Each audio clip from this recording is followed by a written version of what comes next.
بسم الله الرحمن الرحيم ثم توليتم من بعد ذلك فلولا فضل الله عليكم ورحمته لكنتم من الخاسرين.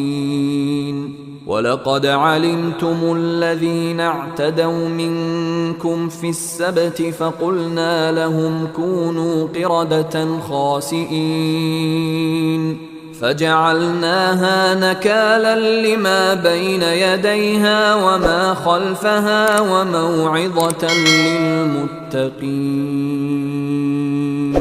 وإذ قال موسى لقومه إن الله يأمركم أن تذبحوا بقرة قالوا